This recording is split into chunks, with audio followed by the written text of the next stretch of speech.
உடல் பொருள் ஆனந்தி நாவல். உடனே ராமலிங்கமும் ராமநாதனும் அறையை விட்டு வெளியில் சென்றனர். நான் சிந்தித்தபடி உட்கார்ந்திருந்தேன். அப்போது வீட்டின் உட்புறத்திலிருந்து பெரும் கூச்சல் கேட்டது.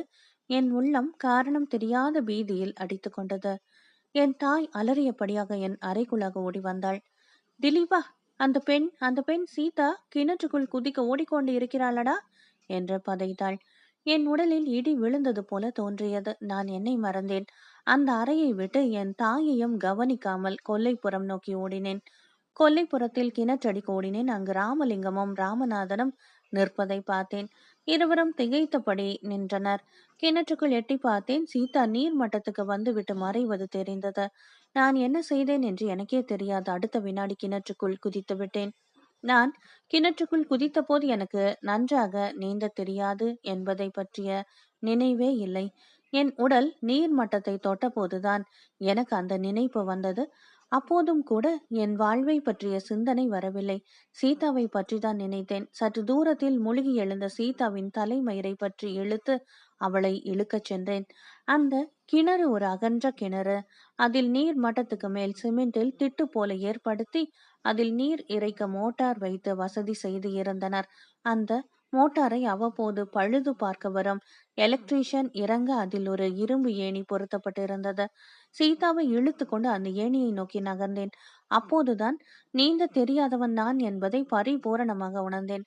கால்களும் உடலும் நீர்நிலைக்கு மேல் இருக்க மறுத்தன. கால்களை உதைத்து உதைத்து அப்படியும் இப்படியுமாக புரண்டு 4 அடி தூரம் ஏணியை நோக்கி நகர்ந்து விட்டேன். ஏணிக்கும் எனக்கும் 1/2 அடி தூரம்தான் இருந்தது. இனிமேல் சமாளிக்க முடியாது என்ற பயம் எனக்கு ஏற்பட்டது. அந்த பயத்தின் இடையே எப்படியாவது சீதாவை காப்பாற்ற வேண்டும் என்ற நினைப்பும் கூடவே எழுந்தது.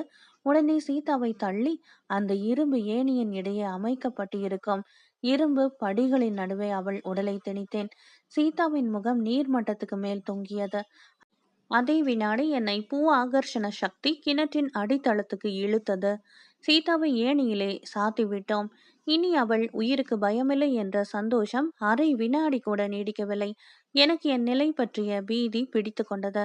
கைகளை அசைத்தும் கால்களை உதைத்தும் நீருக்கு மேலே மிதக்க முயன்றேன். ஆனால் கைகளும் கால்களும் பிரயாசையின் காரணமாக சோர்வடைய ஆரம்பித்தன. கைகள் அசைய மறுத்தன. நான் மெல்ல மெல்ல நீரிலே மூழ்க ஆரம்பித்தேன். அரை ஞாபகம் அரை மயக்கம் என்ற நிலையில் நாசி வழியும் வாய் வழியும் உள்ளே புகும் நீரை வெளியில் தள்ள முயன்றேன். அந்த முயற்சியில் நான் ஈடுபட்டு இருக்கும் போதே என் கால்கள் கிணற்றின் தரையில் பட்டன. அப்புறம் நானே மறுபடியும் மேலே வருவது போல தோன்றியது. அதற்கப்புறம் எனக்கு ஒன்றுமே தெரியாது. யாருடைய கைகளோ என்னை தூக்குவது போல மட்டும் தோன்றியது. நான் குதித்த உடனே ராமலிங்கத்தின் டிரைவர் கிணற்றில் குதித்திருக்கிறான். அவன் குதிக்கும் போதுதான் நான் சீதாவை கிணற்றின் இரும்பு ஏணியிலே தொங்க வைத்துவிட்டு முழுக ஆரம்பித்திருக்கிறேன். அவன் சீதாவுக்கு அபாயமில்லை என்று தெரிந்ததும் என்னை காப்பாற்ற நினைத்து நீரிலே அவனும் மூழ்கி என்னை தூக்கியபடி நீர் மட்டத்துக்கு மேல் வந்து இருக்கிறான். உருளை வழியாக விடப்பட்ட கயிறை என் உடலை சுற்றி உறுதியாக பிணைத்து என்னை நீர் குடத்தை இழுப்பது போல இழுத்திருக்கிறார்கள். சீதாவையும் எனக்கு பின்பு இதே மாதிரி வெளியில் இழுத்திருக்கிறார்கள். அன்று இரவு 7 மணி சுமாருக்குத்தான் எனக்கு ஞாபகம் வந்தது. அப்போதுதான் எனக்கு டிரைவர் மாணிக்கம் மேற்கண்ட விவரங்களை எல்லாம் தெரிவித்தான். எனக்கு முன்பே ஞாபகம் வரப்பெற்ற சீதா என் அருகில் உட்கார்ந்திருந்தாள். எனக்கு கிணற்றில் குதிக்கும் போதே ஜுரம் இருந்ததால் அது இந்த நிகழ்ச்சிக்கு பின் இன்னும் சற்று அதிகமாகி இருந்தது. தொண்டை மார்பு இந்த இடங்களில் ஒரு வலி இருந்தது. சீதா ஏதோ மருந்து என் வாயில் ஊற்றினாள். மாணிக்கம், நீங்க பெரிய தைரியசாலிங்க. நீஞ்ச தெரியாத நிலையில என்ன துணிச்சலோட கிணத்துல குதிச்சீங்க என்றான். அப்போதுதான் நான் ஒரு வீரனாகிவிட்டேன் என்பதை உணர்ந்தேன். சீதாவின் பார்வையில் இருந்த பெருமிதம், அங்கு உள்ளவர்கள் எல்லோரும் என்னை பார்த்த முறையில் இருந்து நான் ஒரு வீர பணியில் காதலால் எனக்கு ஏற்பட்ட இழுக்கை துடைத்து விட்டேன் என்று தோன்றியது. என்னை விஷத்திலும் அதிகமாக வெறுத்த ராமலிங்கமே என் அருகில் வந்து நன்றி திலீபா என்று சொன்னார். ராமநாதன் என்னிடம், எனக்கு நீந்த தெரியும் திலீபா, ஆனால் அப்போது ஒன்றும் ஓடவில்லை. அப்படியே திகைத்து நின்று விட்டேன். ஆனால் நீயோ எதை செய்ய வேண்டுமோ அதை செய்து விட்டாய். ஓய்வு எடுத்துக்கொள் என்று சொல்லிவிட்டு எல்லோரையும் அப்புறம் போகும்படி சொல்லிவிட்டு அறையை விட்டு வெளியேறினான். நேற்று வரை அந்த வீட்டில் ஒரு தீண்டப்படாதவனாக இருந்த நான் இன்று திடீரென்று செய்த துணிச்சலான செயலால் பாராட்டப்படும் அளவுக்கு வந்துவிட்டேன். நான் ஒரு கோடை என்பது எனக்கு தெரியும். ஆழமான நதியிலே இறங்குவது, வேகமான காரிலே போவது எல்லாம் எனக்கு நடுக்கத்தையே கொடுக்கும் விஷயங்கள். அப்படிப்பட்ட நான் எப்படி இந்த காரியத்தை செய்தேன்? வாழ்க்கையில் மிகவும் முக்கியமான கட்டங்களில் நம் அறிவு வேலை செய்வது இல்லை. நம்முள் இருக்கும் வேறு ஏதோ ஒன்று வேலை செய்கிறது என்பது தெளிவாக தெரிகிறது. இதே மாதிரி நான் என்னை அறியாத ஒரு நிலையில்தான் ஆத்திரத்தால் உந்தப்பட்டு அன்று இரவு சீதாவை தொட்டேன். அதுவும் ஒரு அன்பு உணர்ச்சியால் தானே. இன்று அவளை காப்பாற்றியதும் ஒரு அன்பு உணர்ச்சியால் தான். ஆனால் இரண்டுக்கும் இடையே எவ்வளவு வித்தியாசம்! எல்லோரும் வெளியில் சென்ற பின்பு சீதாவும் என் தாயும் மட்டும் அறையில் இருந்தனர். எல்லோரும் என்னை போற்றிவிட்டு போகும் பொழுதெல்லாம் என்னை பெற்றெடுத்த தாய் வாய் புதைத்து அதே அறையில்தான் ஒதுங்கி இருந்தாள் என்பதை உணர்ந்தேன்.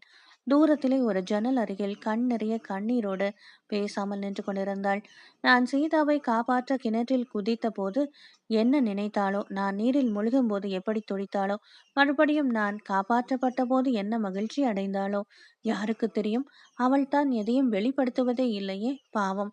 தன் உணர்ச்சிகளை அடக்கி அடக்கி பழகியவளாச்சே. வாழ்க்கை என்ற கியூ வரிசையில் தன்னை கடைசியில் நிறுத்தி கொண்டவள் அல்லவா? என் உடலில் உள்ள தசை ரத்தம் 70,000 நாடிகள் எல்லாவற்றையும் தன் உடலிலிருந்து எடுத்து தானமாக கொடுத்து அதற்கு திலீபன் என்ற பெயரையும் கொடுத்து வளர்த்த அந்த உத்தமி அதே அறையில் ஓரத்தில் நின்று கொண்டிருந்தாள். நான் தாய் பக்கமாக திரும்பினேன். சீதா ஒருவேளை தாயும் மகனும் தனியாக இருக்க வேண்டும் என்று விரும்பினாலோ என்னவோ உடனே எழுந்து வெளியே சென்றாள். வெளியே போனதும் நான் அம்மா என்று கூப்பிட்டேன். நான் பிறக்கும்போது அம்மா என்று அவளை கூப்பிடவில்லை. காரணம், அப்போது எனக்கு பேச்சு தெரியாது. ஒன்றுமே தெரியாத பச்சை குழந்தை. நான் செத்து மறுபடியும் பிறந்த இன்று அம்மா என்று என் ஆவியில் உள்ள வாத்சல்யத்தை எல்லாம் சேர்த்து வைத்து கூப்பிட்டேன். என் தாய் என்னை நோக்கி தள்ளாடியபடி நடந்து வந்தாள். என் அருகில் அமர்ந்து என் தலைமயிரை தடவி கொடுத்தாள். அம்மா, நான் சாகாமல் பிழைத்து விட்டேன் என்றேன். அவள் கண்களில் தேங்கியிருந்த கண்ணீர் துளிகள் என் முகத்தில் சிந்தின. திலீபா, திலீபா என்று இருமுறை என் பெயரை சொல்லிவிட்டு நிறுத்தி கொண்டாள். என்னம்மா என்று கேட்டேன். என் தாய், திலீபா, நீ என் வயிற்றில் பாலை வாத்து விட்டாயடா. நீ உன் தந்தையைப் போல இல்லை. உனக்கு ஆழமான அன்பு இருக்கிறதடா திலீபா. உனக்கு அன்பு இருக்கிறது. இல்லாவிட்டால் சீதாவை காப்பாற்ற குதித்து இருக்க முடியுமா? நீ அழிந்து போக மாட்டாய். உங்க அப்பா மாதிரியே இருந்து விடுவாயோ என பயந்து இருந்தேன். ஆனால் இன்றைக்கு தெரிந்து போயிற்று. நீ உண்மையிலேயே என் மகன் தாண்டா என்று சொல்லிவிட்டு சினுங்கி சினுங்கி அழுதாள். இந்த வார்த்தைகளை கேட்க எனக்கு ஏற்பட்ட இன்பம் இவ்வளவு என்று சொல்ல முடியாது. அம்மாவும் நானும் ஒருவர் முகத்தில் மற்றவர் முகத்தை வைத்து அழுதோம். நான் செய்த தவறுகள் எல்லாம் துடைக்கப்பட்டு விட்டன என்பதை உணர்ந்தேன். ஒரு நிமிடம் வாழ்ந்தாலும் பிறருக்காக வாழ்ந்தால் அதில் ஏற்படும் இன்பம் அலாதியான இன்பம் என்பதை உணர்ந்தேன். இதே சமயத்தில் சீதா ஒரு வெள்ளி டம்ளரில் சூடான தக்காளி சூப் எடுத்துக்கொண்டு அறைக்குள்ளாக நுழைந்தாள். அவள் அறையில் நுழைந்ததும் என் தாய் மெல்ல எழுந்து வெளியில் சென்றாள். சீதா, அத்தான், இந்த சூப்பை சாப்பிடுங்கள் என்று சொல்லி என்னை எழுப்பி தன் கைகளால் தாங்கியபடி சூப்பை கொடுத்தாள். தக்காளி சூப்பை குடித்து முடித்ததும் எனக்கு அவளிடம் என்ன பேசுவதென்று தெரியவில்லை. இருவரும் ஒருவரை ஒருவர் பார்த்தபடியாக இருந்தோம். அத்தான், அப்பாவுக்கு இப்போதாவது புரிந்திருக்கும் என் முடிவு சரி என்றாள். நான், சீதா, நீ செய்தது தவறு. கிணற்றிலே குதித்தது மன்னிக்க முடியாத தவறு என்றேன். அத்தான், நீந்த தெரியாத நீங்கள் நீரிலே குதித்தது தவறு இல்லையா? தவறு என்றே வைத்துக் கொள்வோம். அப்பா ராமநாதன் எல்லோரும் தானே கிணற்றடிக்கு வந்திருந்தார்கள். அவர்களுக்கெல்லாம் என் மீது பிரியமில்லையா? ஆனால் கிணற்றிலே குதித்தது நீங்கள் ஒருவர் தானே அத்தான். உங்கள் ஆழமான அன்புக்கு வேறு அத்தாட்சி எனக்கு வேண்டியதே இல்லை என்று சொன்னாள். இந்த உரையாடல் நடந்த பின்பு தினமும் சீதா தான் என்னை கவனித்து வந்தாள். அவளை ராமலிங்கம் தடுக்கவில்லை. ராமலிங்கமோ ராமநாதனோ என் அறை பக்கம் கூட சில நாட்கள் வரவில்லை. சீதாவும் என்னிடம் ஒரு பணிப்பெண் போல நடந்து கொண்டாளே அல்லாது வேறு ஒன்றும் பேசுவது இல்லை.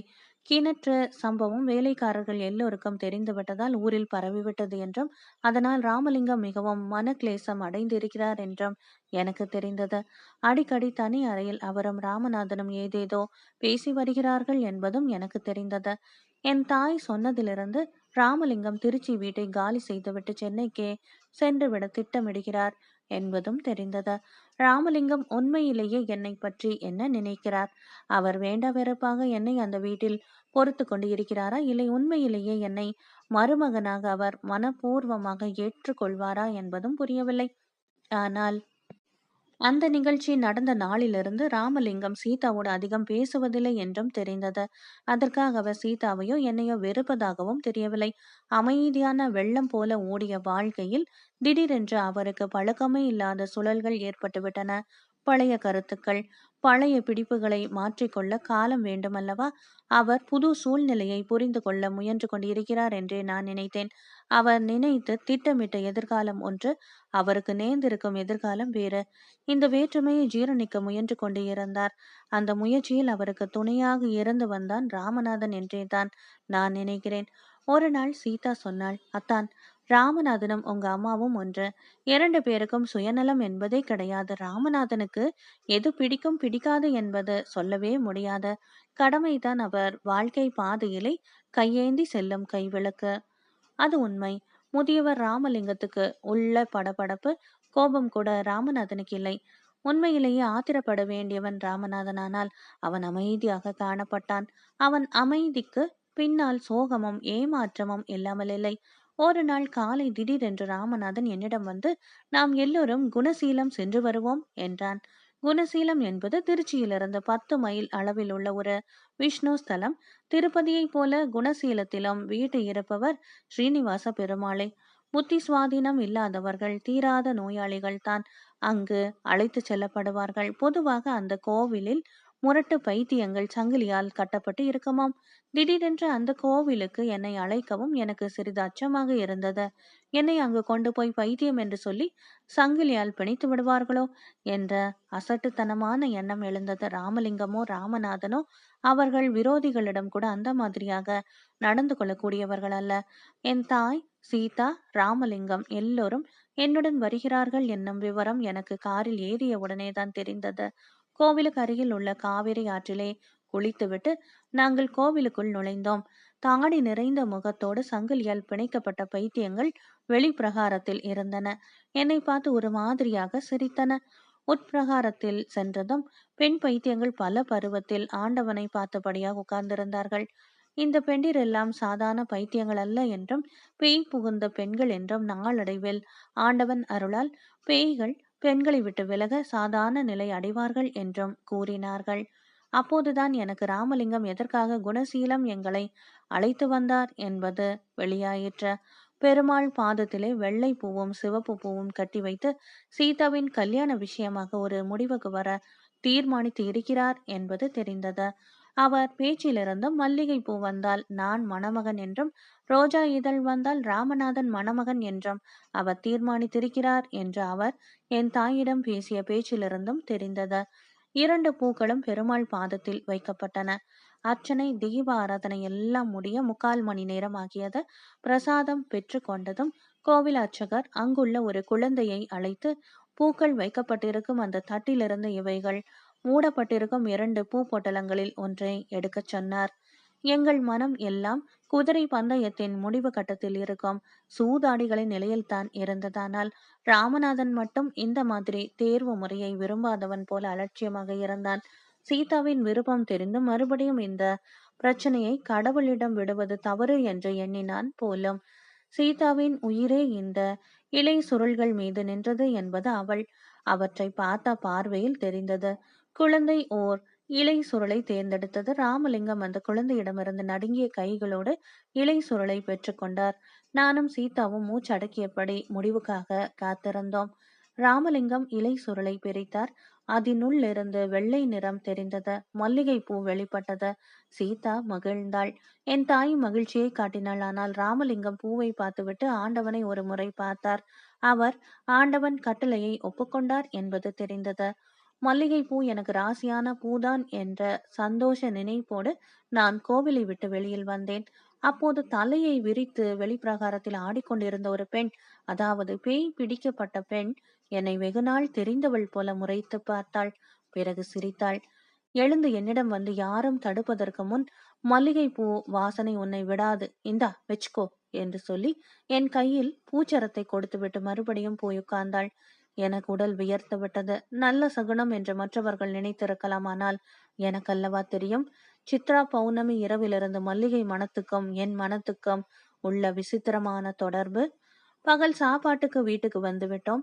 அன்று பிற்பகல் பூராவும் என் எதிர்காலத்தை பற்றிய பல விஷயங்கள் பேசப்பட்டன.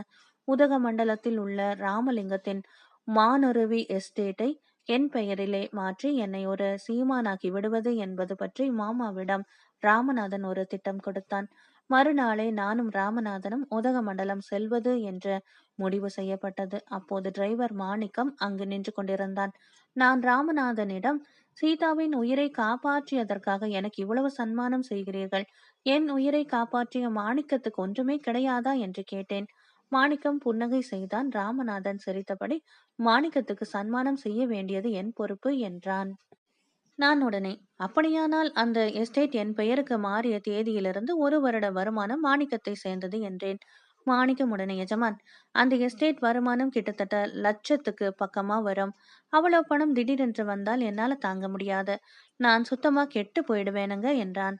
மறுநாளே நானும் ராமநாதனும் உதகமண்டலத்துக்கு காரில் புறப்பட்டோம். சீதாவின் முகத்தில் அன்று படர்ந்த புன்னகை என் மனதை விட்டு என்றுமே நீங்காது. ராமநாதன் தான் காரை ஓட்டிச் சென்றான். அவன் 60 மைல் 70 மைல் வேகத்தில் கரூரிலிருந்து காங்கேயம் செல்லும் பாதையில் செல்லும் போது எனக்கு பயமாகவே இருந்தது. நான் அடிக்கடி, மெல்ல போ அண்ணா, மெல்ல போ என்றேன். ராமநாதன் சிரித்தான்.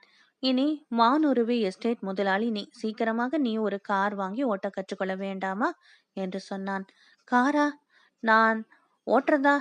அது ஒரு நாளும் நான் செய்ய போறதே இல்லை. காருக்கும் எனக்கும் லாயக்கில்லை. நிச்சயமாக விபத்து ஏற்பட்டுவிடும் என்றேன்.